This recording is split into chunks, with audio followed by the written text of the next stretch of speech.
Hey, Germie, what are some of the focal points you guys are making sure to emphasize to get the offense back on track when it was playing at its best? Lining up fast, giving the QB a chance to analyze the defense. We know that they bring a lot of different coverages, so we want him to be able to, see everything and be able to make the checks and get us in the right position. And then just the execution part. We all know that when we execute how we're supposed to, the game goes how we want it to be. So we know that one of our key components is going to be execution. If we can out execute them, then we'll be in a good spot. Over to the front left, Colin. Obviously, the offense last time in Oklahoma didn't go super well. What do you remember about, I guess, the atmosphere, what you guys faced in Norman, that you can kind of prepare for or encourage people who didn't experience what last year brought? This time around, we know it's going to be cold. Their lights. It kind of got me last time that we played. The lights were I don't know, in a weird position, I guess you could say. So that, and then just the field condition. I think our equipment staff has done a great job at putting us in the right cleats and whatnot, so we won't have that issue. And then, just from there, it's just playing football. That's it. Go to Charlie on the far right. When we heard from Coach DeBoer yesterday, he said he was a little winded coming off the practice field because he was working with you guys, the receivers, a little bit more. Just what's that been like? What's it been like getting a little bit more time with the head coach? Yeah, it's always great to be able to have your head coach coach you up a little bit.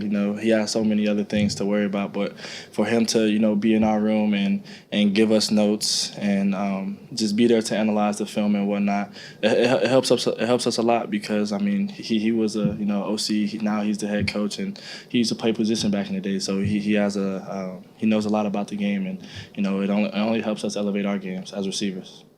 We got two questions in the middle, starting with Joe, and then we'll go to Katie. Go ahead, Joe. Germie, y'all had a lot of success in the November game moving the football, but fell into some havoc plays. What does Oklahoma do that kind of creates confusion and creates some of these disaster plays, and what can y'all do to avoid that? So they check the checks. So whenever we check the play, that they'll make a check. They do a really good job at disguising their defense, showing us different looks, bringing another look.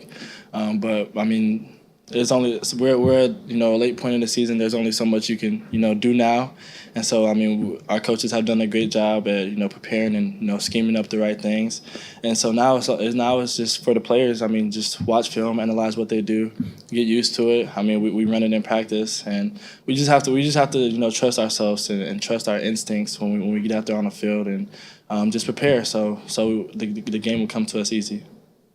Okay, Katie's next. Go ahead, Katie. Coach Grubb just talked about being excited to have Josh Cuevas back out there. Just kind of how does Josh open things up for the rest of the offense in both the pass and running game? Josh he's very versatile. So, he's able to block really well in the run game, and then he's able to be explosive in the pass game. And we definitely need that. You can't just have receivers running routes and whatnot. It takes all of us. It takes a tight end. It takes a running back. So we all know what he can do and know what he brings to the table. So it's a very key part to our offense. We got Tony next on the front right. Yeah, you mentioned the lights at the stadium there. It's not the first time I've heard that. Just what makes that challenging? And then also when you go to a new environment like that, how do you kind of get ready for that? How do you prepare for, maybe a different environment that you're used to in terms of just maybe visual things? It's hard to prepare for that, but we're receivers. We know we're gonna experience that, at some point in our career. So we just have to be able to adjust. Go to Matt on the back right.